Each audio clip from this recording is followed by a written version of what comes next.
All right, ladies and gentlemen, I hope you had a wonderful weekend. The stock market hit all-time highs last week, and now coming into this week, all eyes are on Nvda earnings, and just like every other earnings, everybody is asking, will this be the demise, or will we see another 50% rise? So we got a lot to talk about. I have the plays. I have the recap. It's a fairly calm week. However, the AI events, the earnings, and how it is leading us in here to the end of the month in low liquidity, it's going to be interesting, not to mention what's going on with commodities and bonds. So I have the keys. I have the plays, all that good stuff. What I need from you, a thumbs up on the video. Make sure you're subscribed. And if you don't know, we are live Monday through Friday, 30 minutes before open, youtube.com/the stock market. We will see you there in the morning, baby. And before I tell you to go, hold on, right here. This is the random account. I have it on the TOS today.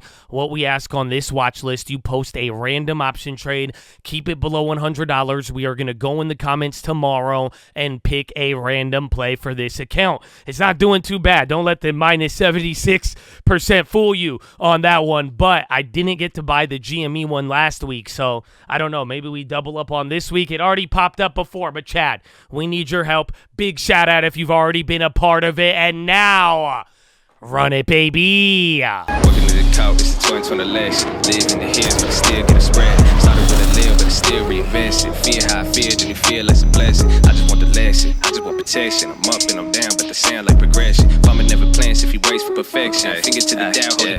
Right off the bat, before we get into any of the keys, let's take a checkup here on some of the main factors. One, you hit a new high of 53.25 on the SPX on Friday. 5,300 is going to be this next key level of support. Otherwise, the previous high was like 52.60 to 52.77, and you are hugging the all-time highs. If we go to the bonds, you had a huge rally last week, but to end the week, we kind of had a pop there, so you're sitting right below that 4.5, and now you don't have any other data this week except for global CPIs. You're going to be hearing a lot from Japan, Canada, all of that good stuff. And then on Friday, we are going to be getting durable goods and I believe the consumer sentiment. So you could also take a look at commodities in the dollar. Those will be keys to watch, but we're going to get into that. But here's your first key. It is going to be calm. That Nvda earnings is going to be the main event. A lot of people are talking about, I think it's going to be like Dell CEO, AMD,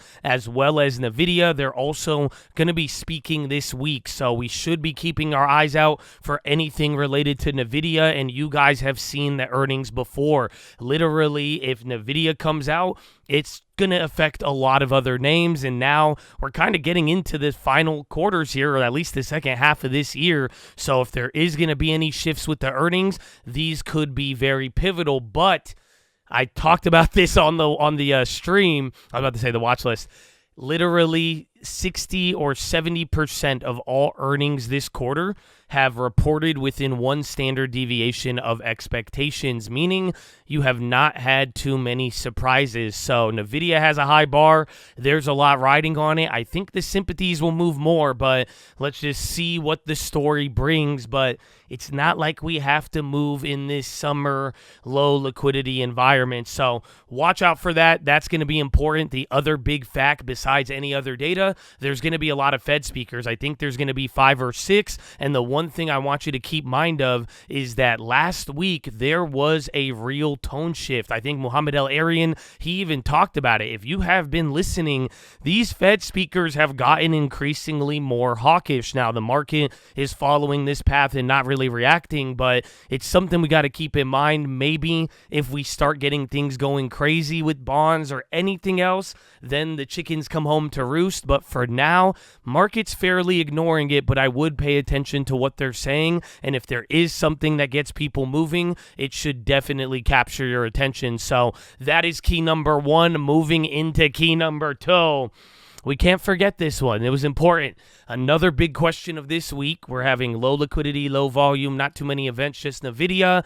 Well, what's going to happen with this short squeeze? If you don't recall, it was last Monday where we saw everything go crazy. It only lasted for a week, and literally by Friday, a lot of the names came down, like GameStop, AMC, MPW, even like Novax, JetBlue. They kind of held up, but they gave a lot of those gains back, and then we noticed all the super duper cheap penny stocks, FFIV, Brush.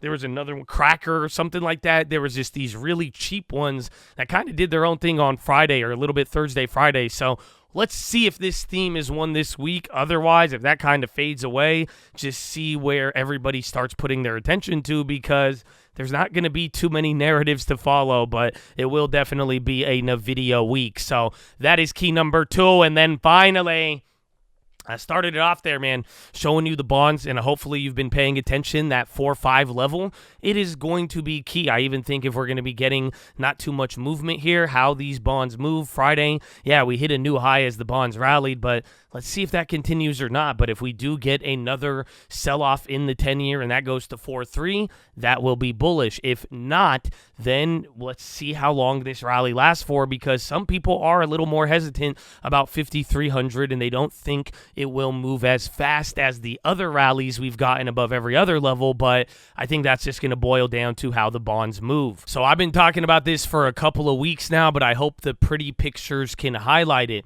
This theme of anything but bonds, even if we get a little rally or not, this is that gigantic bear market for bonds, and these rallies are just bear market rallies. And keep in mind, we are talking about cutting rates, but what I'm trying to show you here, the bonds are getting absolutely murdered no matter what. So this first chart is showing you how the 30-year treasury, it literally is just sticking to its moving average. Anytime you kind of go above, unless the moving average moves forward with it, the bonds are going to be giving up. The next thing in this cutting year, or we're talking about cuttings, this is literally the worst annual return for a 30-year bond since 1919. Remember, I told you at the beginning of the year, you give it, I think, like 1 or 2 more months from today, this will also be the longest that the 2-year, 10-year yield curve has been inverted since the Great Depression. So that's always fun. And then finally, just take a look, man, since 2020, since the pandemic and how everything played out, bonds have lost 45% total return since April 2020. That is literally the greatest loss in bonds over 100 years. So this is why we keep talking about this, and kind of like some of the China trades and other things, you want to see, does this change? Otherwise, if we are holding into this bond bear market and we're getting data and reactions, but this fundamental shift in the bonds does not occur and we kind of watch it base out, I mean, we're still kind of in the middle of the problem here. So don't have to get too scared of it just yet, but the point is, we need to watch here what really happens by the end of the year. Remember, Powell is giving plans. We've seen him change before, and tying this in to what all the other Fed speakers are saying. And I think the bonds and TLT highlight this. There's only 2 options from here. They're going to cut off of a huge economic surprise to the downside, or they're going to be raising rates again as this heats up, and it seems like the bond market is definitely traumatized by the latter, so we will find out. But Chad, I hope you're ready for all of it. I hope you're locked in. We still have a little bit more. I got some questions too, but now let us get into the plays. So right off the bat, I forgot to talk about this, but it's gonna relate to play number 1, man. We got to watch this commodity rally in SLV and GLD. So before I talk about the play, I'll give you a little bit of that last key there. Simply, all of the commodities have been taking off. I don't know if you realize this. It is kind of concerning. We'll see how it leads into the election and all that other stuff, but fact of the matter is, gold, it was oil not too long ago, that did come down, but gold, silver, copper, wheat, even, you're even watching agriculture commodities start to rocket up one after the next. It's either they were already holding a gain or they have been starting to take off. Now, I did give you a theory not too long ago talking about these central bank moves, and sure enough, preceding this rally in the last week, you just had Brazil make another movement. So I think this is absolutely huge because it is not getting the same attention, but literally last time you watch wheat, gold, silver, any commodities move like this, people were freaking out on the war stuff, and this time around it's doing that move without any of those crazy brand new tensions that got us there the first time. So even natural gas too, that was another one on there. So watch out for that, but SLV and GLD, I would definitely keep your eyes out for it this week. Silver is definitely grabbing my attention. I am worried about the top tick. I'm not going to, what did it say? Worry about top ticking. Yeah, I thought I said ticking. Who's a ticking? Huh? Top tick king. Yalla, habibi. But seriously, be careful. But if this might be, and no, you cannot squeeze a silver ETF. I think we should make that clear right now. But what I'm trying to say is that it's only been a couple of times silver has gone above here. It is going to move extremely volatile. Maybe if we don't watch the meme rallies in that short squeeze, these commodities might be on fire, especially silver. It is outperforming gold on the year. And literally, it was like late 1970s was the time it went above 30. Then it shot up another $10. And it wasn't until 08 we got above 30. And then like 2020, we hit 30 and then came down. But this is huge that it's actually happening, and if this holds up in this environment, I think these are going to be some of the best plays this week. And by best plays, it's not going to say you guaranteed make money, but there's going to be a bunch of moves. So if you have the stomach for it, I would definitely be watching out for these. But that is play number one. Then play number two, kind of disappointing, VANI. The event was Friday, so we had our little blackout period, but we were there on stream. If you wanted to go to the Tides event, it costed about $3,600, $1,400 if you are a student or government employee, but I have not heard anything. So they presented. I have not heard a headline. The company didn't put out anything. I only heard one analyst before, but they didn't say anything about it. So I don't know. I guess we wait and see. It's kind of unfortunate. Surprisingly, with biotechs, usually these events get it moving. So I'm definitely scratching my head on this. Otherwise, though, it doesn't change too much for me because there's another event on the June 3rd. But then if there isn't any development from this, it should hold this range, that 170 to 2, maybe go a little higher, but you never know what could happen. But just keep your eyes out if we get an update. But for now, I have not heard anything, but still in that play, still going to be riding it out. And if we have to, I'd be punting out there till June 3rd, and maybe that event gets it moving. But now, if this event didn't get it moving, you know what I'm saying? I don't know. So that is play number two. And then finally, this play's big, man. And I'm biased. I have Baba in the long term. I have 750 Baidu shares that I've been like down on, then I go up on, then down on. It's weird. It's a weird relationship. But I'm just sharing my bias so you know, but I've talked about this a lot, and it might be time. K-Web, Baba, Baidu, the whole ABC, anything but China trade, I don't know if you've realized, it is quietly reversed, and this time, Wall Street is not screaming about it. Even I was telling you guys at the beginning of this year, wait till Wall Street starts pumping it.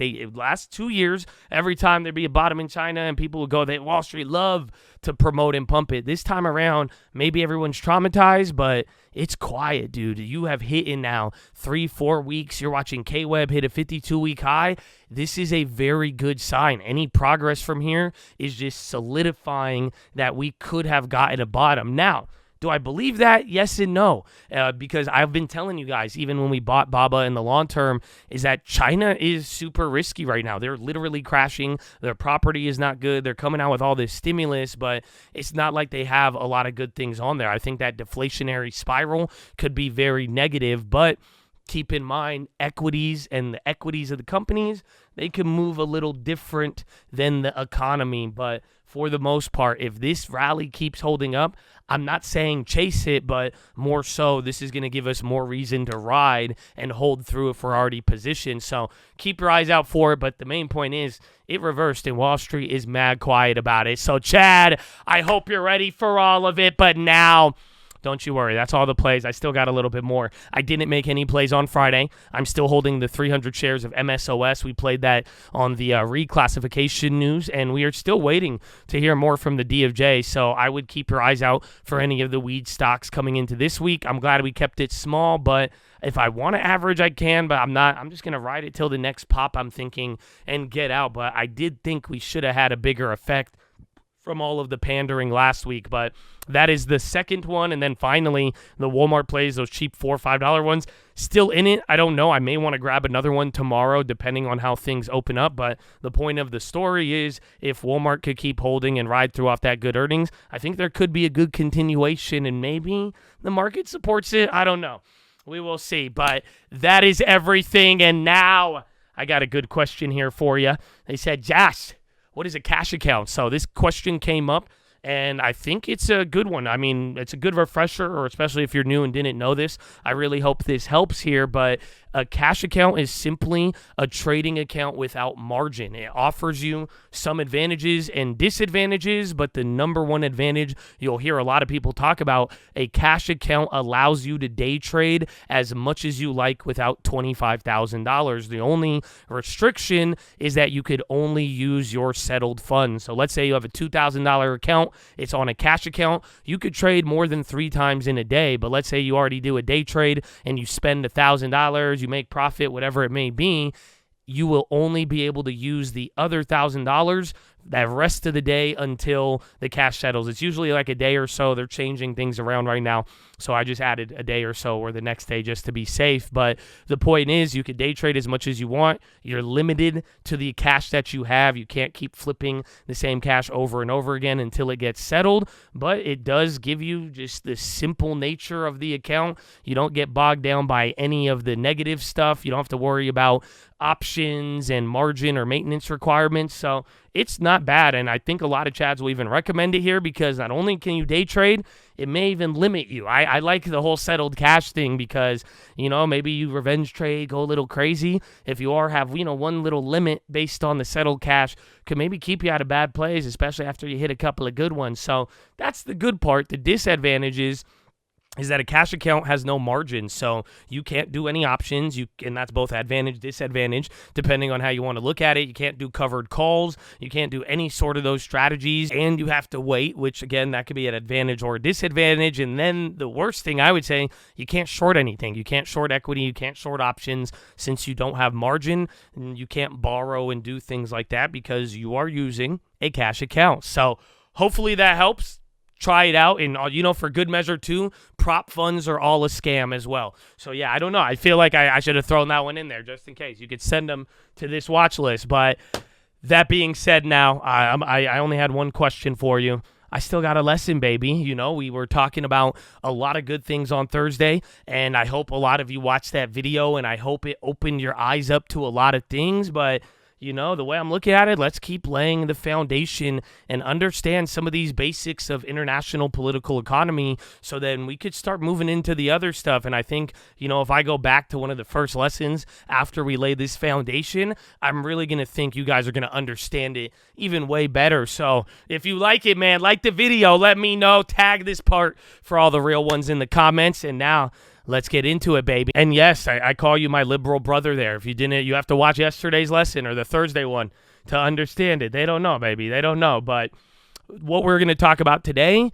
is interests and institutions in international political economy. So before I start, like I said, man, anytime I stop, anytime I interrupt and start speaking outside of the book, that is opinion. It will be open to bias. I totally understand that. I hope you do too. But the idea here is get both sides of the story, get all of the info, know the advantages, disadvantages, who likes what, all that good stuff, and then you'll be able to apply this to however you want, theories, ideas, ideology, morality, anything in life. So that's the first part, but now what we are going to talk about today is just straight up institutions and interest in understanding what they mean in this context. So to explain policy choices made by the government, this book concentrates on the interaction between societal interests and political institutions, such as an approach suggests that to understand the foreign economic policy choices, I think I butchered that, so we'll see, that governments make. So choices that governments make, we need to understand two aspects of politics. First, we need to understand where the interests or economic policy preferences of groups in society come from. Second, we need to examine how political institutions aggregate, reconcile, reconcile and ultimately transform competing interests into foreign economic policies and a particular international economic system. Interests are the goal or policy objectives that the central actors in a political system and in the economy, individual firms, labor unions, and other interest groups and governments want to use foreign economic policy to achieve. In focusing on interests, we will assume that individuals and the interest groups that represent them prefer foreign economic policies that raise their incomes to policies that reduce their income. So keep this in mind, because this is my opinion, but to help you understand, when it comes down to like a lot of these lessons and we're hearing certain things, be very mindful if one side, like even when we were talking about the Marxist liberalism, all that, if there is an assumption, always understand what it is. So in this case, it's, if you care about interest in using them politically, it's saying that there's an underlying assumption you prefer more income than less income. So keep that in mind. But moving forward, thus, whenever a group confronts a choice between one policy that raises its income and another that lowers its income, it will always prefer the policy that raises its income. We focus on two mechanisms to explain the formation of these policy interests. First, people have material interests that arise from their position in the global economy. The essence of this approach can be summarized in a single statement.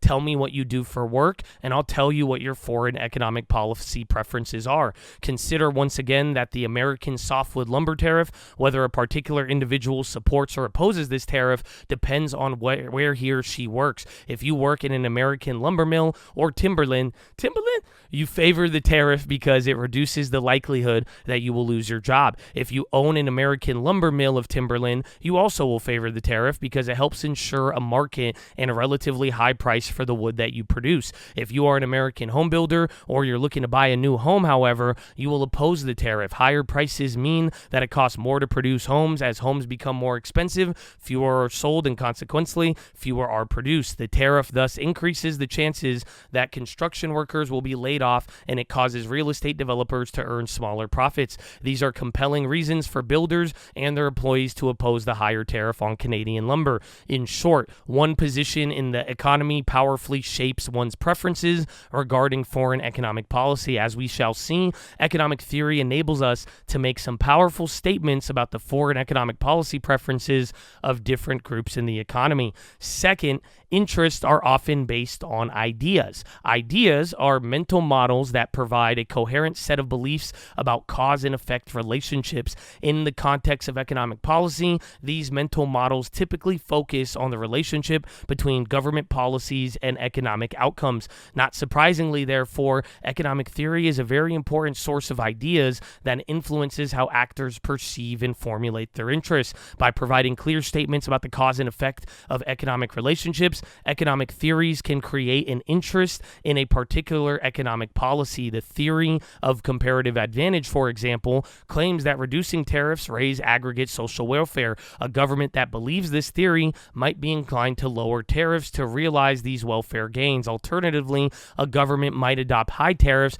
because a different economic theory, the infant industry argument, for example, suggests that under the right conditions, tariffs can raise national income. What matters, therefore, is not whether in particular an idea is true or not, but whether people in power or people with influence over people with power believe the idea to be true. Thus, ideas about how economy operates can be a source of the preferences that groups have for particular economic policies. So hopefully you guys are getting it at this point. So far, material, it affects your pocketbook. It actually has an impact on your industry.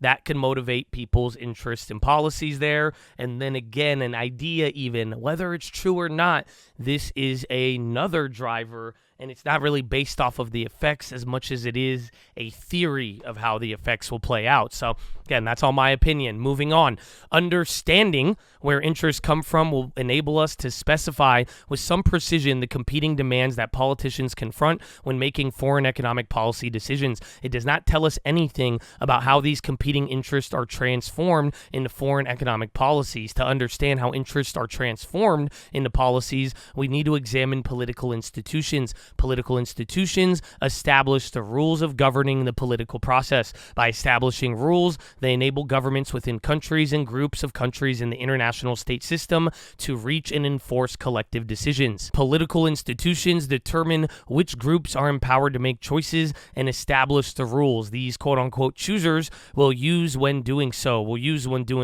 In domestic political systems, for example, democratic institutions promote mass participation in collective choices, whereas authoritarian systems restrict participation to a narrower set of individuals. In international economic affairs, governments from the advanced industrialized countries often make decisions with little participation by developing countries. Political institutions also provide the rules that these groups use to make decisions. In democratic systems, the usual choice rule is majority rule, and policies are supposed to reflect the preference of a majority of voters or legislators. In international economic organizations, the choice rule is often relative bargaining power, and decisions typically reflect the preferences of the more powerful nations. Political institutions thus allow groups to make collective decisions, and in doing so, determine who get to make these decisions and how they are to be made. Political institutions also help enforce these collective decisions. In many instances, individual groups and governments have little incentive to comply with decisions that are provided by the political process.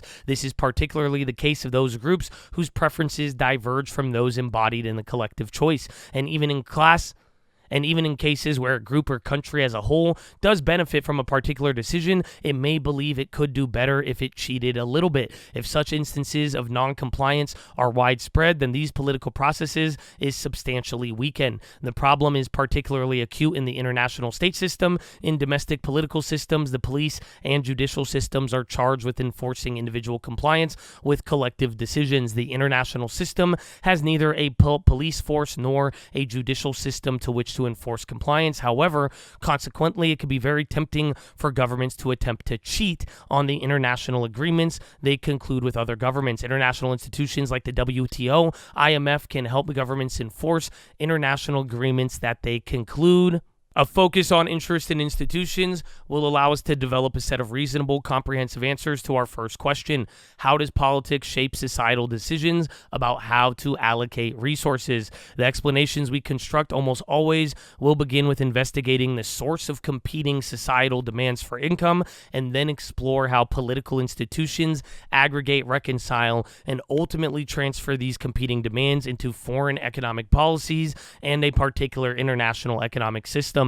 This approach may not always provide a full explanation of the interactions as we observe in IPE, but it does provide a solid point of departure. So, I don't know if you thought this one was more boring compared to some of the other lessons, but it's huge, and it sums it up kind of nice here, where it's saying you have to, one, understand, if you haven't noticed, how we allocate resources. This is one of those main questions we're asking. How do people go about what to spend things and use things on, and why? So when we have to look at interest in institutions, where do these ideas come from, these effects on people that motivate these new changes, but then how does it get enforced? You know, that last paragraph, the other page we were just reading here, if you haven't realized, it was saying in that thing, it may seem dumb, but, you know, talking about cheating, that's actually going to come up here, I'm sure. I hope we get to it, you know, several chapters down the road, because this has to do with tariffs and making agreement with trade and doing stuff. People cheat by agreeing and not following through or skirting around other things. But like I told you in the beginning, we got to set the foundation here now, and hopefully you could be shifting your mind a little bit and asking yourself about why or how we're doing these allocation of resources. And then, like it's saying, it's a good point of departure. But on that note, Chad, I'll leave it there. If you have any questions, let me know. We could always follow up. We'll go and do all of that, but I'll see you in the morning. And that is your watch list, ladies and gentlemen. Make sure hydrate healthy, ready to go. Make sure post our watch list. Make sure we see you there in the morning. I need the armor on. I need the helmet shining. And I need you to remember, you ain't alone, baby. Okay? Carry the cross, baby, but you ain't alone. And don't underestimate where the dark spaces go to develop. It's healthy. I don't think they go there, but you develop it, baby. But Chad, I love you. Drink that water. Stay hydrated, healthy, all that good stuff. I'll see you in the AM and Horn.